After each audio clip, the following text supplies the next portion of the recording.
Halo Raw People, kembali lagi bersama saya Rahmat Rizky Fadilah di Raw Insight. Kita di sini akan selami dunia persilatan, terutama di Padepokan Domas Garuda Putih. Dan kali ini saya berada di Sekre Padepokan Domas Garuda Putih bersama Kang Adi sebagai Ketua Umum Padepokan Silat Domas Garuda Putih, juga melatih juga di Padepokan ini. Boleh diceritakan nggak Kang, apa motivasi awal Kang Adi tertarik terhadap dunia persilatan sampai menjadi ketua umum di Padepokan Domas Garuda Putih?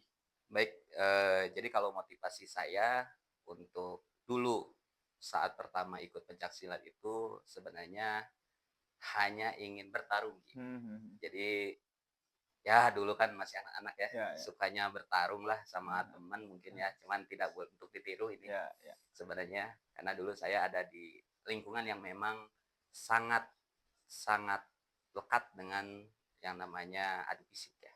Oh iya. Gitu. Ada di salah satu daerah di Kabupaten Subang. Namun semakin saya mendalami pencaksilat ini, ternyata pencaksilat ini tidak hanya terpaku kepada yang namanya olahraga fisik atau Hmm, hmm, pertarungan atau hmm. seni sebenarnya.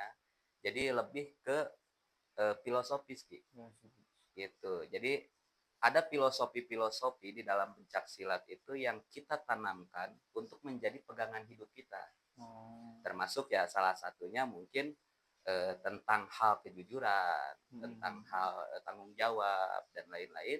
Itu yang memang yang saya rasakan selama 20 tahun menjadi bagian dari pencaksilat ini sendiri, sangat sangat menunjang gitu, untuk hidup saya gitu. Hmm. Jadi mungkin itu motivasi saya Oh untuk iya. tetap sekarang ada di ranah pencaksilat. Dan adapun eh, sekarang alhamdulillah saya dipercaya untuk menjadi ketua umum Hmm. eh, perguruan pencaksilat Domas Garuda Putih. Sebelumnya mungkin saya sedikit perkenalkan ya Ki ya.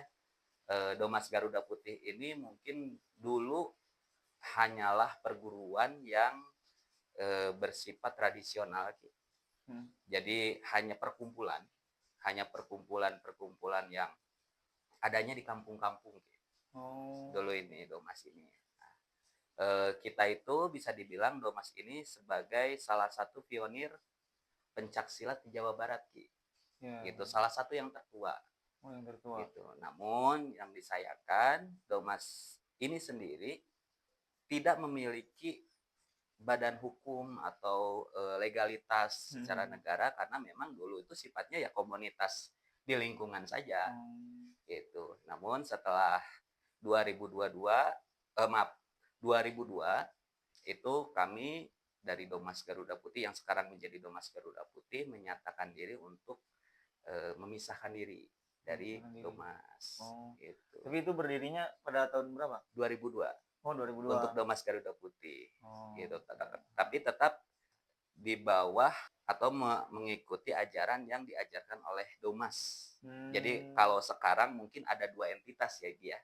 Ada Domas saja, ada Domas Garuda Putih. Oh beda. Beda gitu. Nah, kebetulan untuk Domas Garuda Putih ini berdiri tahun 2002 Oh gitu. iya iya. Dan alhamdulillah kita sudah legal secara negara dan diakui negara itu pada tahun 2017 Ki. 2017. Itu Oh. pertama saya menjabat sebagai ketua umum, kita langsung mengurus itu dan alhamdulillah kita sekarang menjadi yayasan Ki. Terus murid yang ada di Padepokan Domas Garuda Putih ada berapa sih Kang sekarang? Kebetulan kita baru melakukan pendataan ulang bulan Januari ini. Alhamdulillah dari 8 kota cabang yang kita pegang sekarang Hmm. itu ada 3.000 anggota untuk Domas 3.000 Garuda anggota. Putih. Oh. Betul. Itu data terbaru belum dengan simpatisan mungkin Ki. Oh. Karena banyak anak-anak atau mungkin senior-senior yang memang sebenarnya keluarga besar Domas Garuda Putih namun belum terdata Oh, jadi yang gitu. terdata cuma ada segitu. Sekitar 3.000-an. Oh, iya. Karena Banyak kita juga. fokus ke prestasi yang penting Oh kualitas iya. dulu aja Ah, gitu kan. Kalau kuantitas insya Allah nanti akan mengikuti. siap. Yang saya ketahui nih tentang pencaksilat ya, kan ada pertunjukan yang menggunakan alat musik Betul? dan ada yang tidak. Apakah sajiannya berdasarkan tujuan acaranya gitu? Baik. Mungkin saya terangkan dulu ya, Ki, ya. Heeh. Silat atau pencak kalau di Jawa Barat itu pencak dulu itu dipanggilnya tuh bukan silat, Oh. pencak. Nah, kenapa muncul pencak yang menggunakan alat musik? Mhm. Pada zaman kolonial, eh, sebelum kemerdekaan, pencak silat itu karena memang atau pencak ya di Jawa Barat itu disebut pencak, itu tidak boleh dipelajari karena ada Oh. indikasi oleh orang-orang kolonial itu bahwa ini adalah bentuk perlawanan kepada mereka. Mhm. Akhirnya dibuatlah satu trik mungkin ya, trik dari eh, sesepuh-sesepuh kita bahwa si gerakan pertarungan atau gerakan bertarung itu Mhm. disembunyikan di dalam alunan musik. Jadi seperti tari, Oh, iya iya. gitu. Jadi dulu mah nggak ada musik, Mas? Dulu nggak ada, Oh. gitu. Nah, zaman kolonial itu baru Oh, heeh. muncul pencak menggunakan musik, entah itu Iya kendang iya. atau trompet gitu kan, atau Mhm satu paket mhm. ya, gitu. Jadi itu sebenarnya awal muasalnya itu karena untuk menyembunyikan.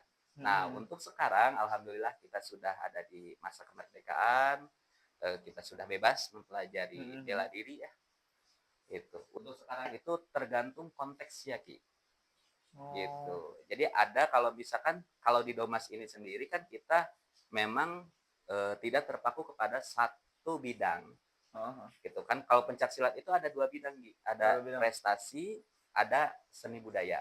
Oh oh. Nah, biasanya untuk prestasi dan mayoritas untuk prestasi itu tidak memakai, alunan Alat musik? musik, tidak memakai kendang, Mhm tidak mhm. memakai trompet dan lain-lain.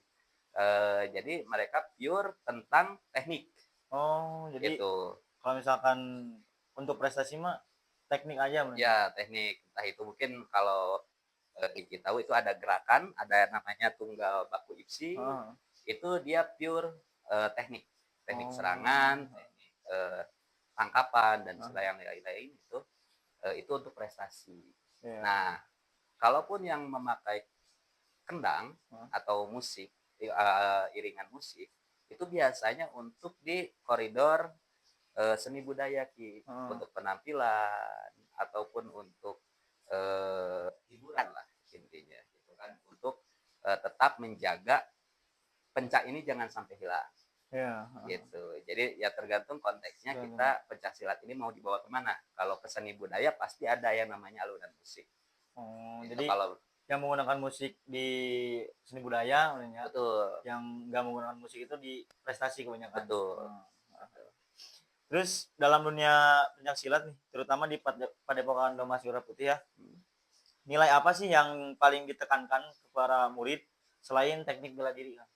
baik. Sebelum ke sana mungkin saya ingin menerangkan sedikit. Heeh. Domas itu sebenarnya akronim, Ki. Oh, heeh. Itu akronim dari diri obah mandang ati sehat. Nah, Mhm. adapun nilai-nilai yang kita terapkan di situ, yang pertama keseimbangan, Ki. Keseimbangan antara hati, pikiran, dan perilaku. Mmm. Gitu. Jadi yang selalu kita tekankan di dalam perguruan ini adalah keseimbangan. Jadi jangan sampai eh, anggota Domas pikirannya kemana, hatinya kemana, Mhm, heeh. gitu kan, lampu lampahnya kemana atau Terus seimbang. perilakunya kemana, nggak sinkron, nggak Heeh. seimbang lah intinya gitu. Karena diri Obama dan hati sehat ini bisa dimaknai sebagai saat hati kita berubah, Heeh. ya saat kita ingin bergerak, Mmm. saat hati kita berubah, itu kita harus dibarengi dengan hati yang sehat, Mmm, mhm mhm. gitu. Jadi Berarti, eee, Domas ini punya filosofisnya sendiri ya? betul betul. Adapun Garuda Putih itu mencerminkan kekuatan dan kesucian, Mhm mhm. itu ketulusan. Jadi secara garis besar yang kita tanamkan di perguruan ini sebenarnya di semua pencak silat ya, bukan hanya di Mhm Domas itu ya perihal tanggung jawab, mhm. Mhm mhm. perihal eh, janji, Kedisiplinan. Ya. kedisiplinan gitu dan komitmen pada diri sendiri. Tapi ada satu hal yang mungkin menjadi khas ya di Domas Mhm. itu selalu ditekankan kepada anggota-anggotanya bahwa setiap anggota Domas Garuda Putih itu harus memiliki mimpi. Pokoknya harus mempunyai tujuan hidup Heeh heeh. gitu dan setiap orang yang mempunyai tujuan hidup itu harus mempertanggungjawabkan mimpinya. Mhm mhm.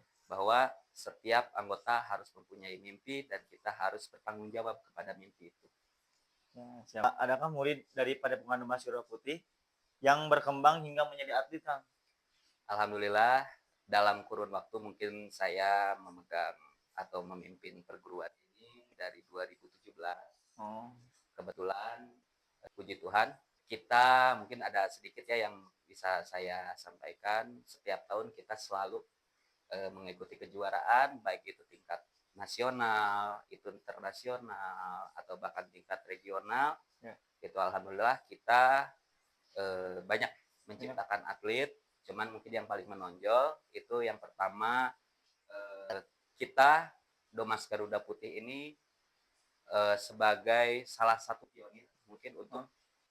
saya klaim sebagai salah satu pionir kemajuan pencaksilat di Kabupaten Subang. Itu karena Mmm. atlet kita kebetulan itu dari SMP 2 Mhm. itu 2 tahun yang lalu itu sebagai siswa pertama yang bisa menjadi juara Jawa Barat dan bisa melanjutkan ke nasional dan masuk 3 besar. Jadi Begitu kalau dan misalkan berbicara prestasinya mah Domas mah udah banyak loh ya. alhamdulillah Alhamdulillah. gitu. Terus kan supaya generasi muda tahu nih bahwa silat itu sangat bermanfaat ya. Menurut Kang Adi apa aja manfaat yang belajar silat terutama di Padepokan Domas Garuda Putih? Baik.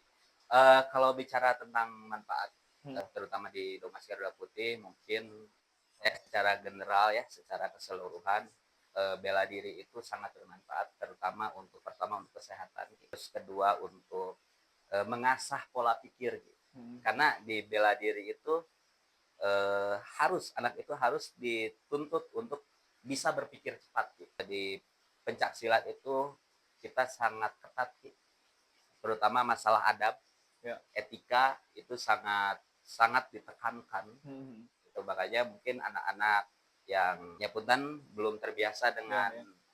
hal seperti itu akan sedikit kaget. Jadi memang kalau di Domas ini atau di pencak silat itu memang bagus untuk fisik ya. Ya, ya. Untuk peningkatan kapasitas fisik gitu. Selain itu juga kita kan diajarkan tentang nilai-nilai kebangsaan, Hmm. tentang nilai-nilai perjuangan, tentang sportivitas. Hmm. Nah, itu ditanamkan dari kecil.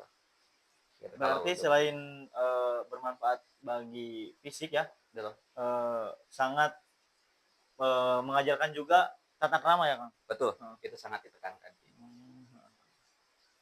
Terakhir nih Kang, Ya, bagaimana harapan Kang Adi ke depannya untuk Padepokan Silat Domas Garuda Putih, sekaligus pesan buat generasi muda yang mungkin sedang menyimak dan ingin belajar? baik.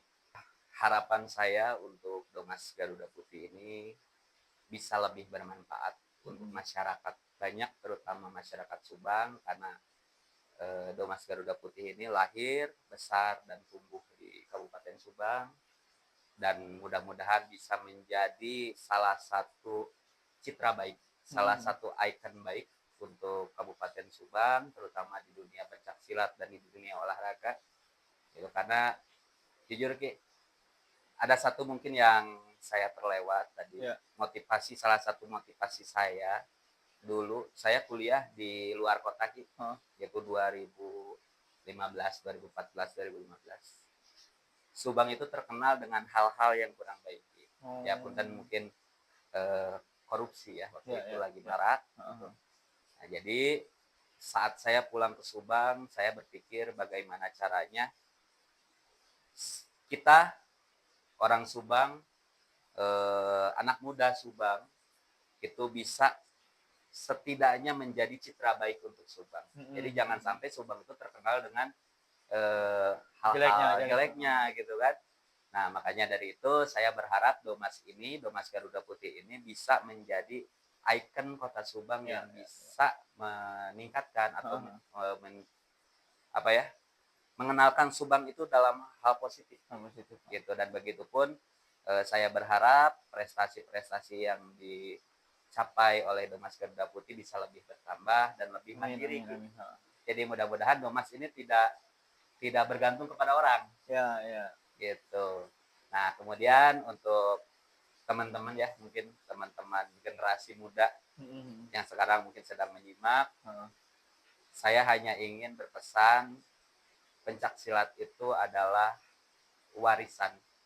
Warisan yang sangat mahal yang diciptakan oleh generasi-generasi sebelum kita yang terlibat langsung dalam perjuangan merebut kebebasan, kemerdekaan kita saat ini. Jadi saya harap generasi-generasi muda ini, adik-adik saya, kakak-kakak saya, masih mau. Jangan sampai pencak silat mati di tanah sendiri. Ya. Jadi harus ada generasi yang Betul, meneruskan ya, Bang. Nah, betul. Dan insya Allah di dalam pencak silat ini tidak ada hal yang negatif. heeh, Sebenarnya kalaupun misalkan ada pemberitaan-pemberitaan yang kurang baik ya tentang heeh, pencak silat itu mungkin hanya segelintir ya. perguruan atau segelintir orang yang memang melakukan hal-hal yang tidak baik. Tapi untuk di Subang sendiri saya pastikan di perguruan manapun eh, tidak akan ada hal-hal seperti pemberitaan yang buruk, entah itu yang Mhm, apa ya dipukuli atau tawuran atau heeh, apa itu. Insya Allah kalau di Subang aman. untuk di pencak silat aman Ya. gitu. Jadi saya harap kedepannya makin banyak nih, Heeh, terutama eh, generasi muda nih heeh. yang mau gitu untuk terlibat di pencak silat gitu. Mudah-mudahan kita tidak kalah dengan cabang olahraga bela Heeh. diri yang dari luar gitu. Soalnya ini kan budaya ya, Bang. Betul. Selain Budaya. kita belajar bertarung, Heeh. kita belajar juga tentang budaya, kita belajar juga tentang seni gitu kan. Di sini tuh makanya mudah-mudahan bisa dijaga oleh kita semua. Siap, Kang. Terima kasih banyak, Kang, atas kesempatannya. Berkat Kang Adi, sedikit banyaknya kita jadi tahu seputar pencaksilat, terutama di Padepokan Domas Garuda Putih. Semoga Padepokan Domas Garuda Putih makin maju, terus melahirkan generasi yang berprestasi dan berakhlak. Dan buat Ya. teman-teman, jangan lupa di like dan subscribe channel Raw Authentic. Saya Rahmat Rizky Fadilah. Sampai ketemu di obrolan berikutnya.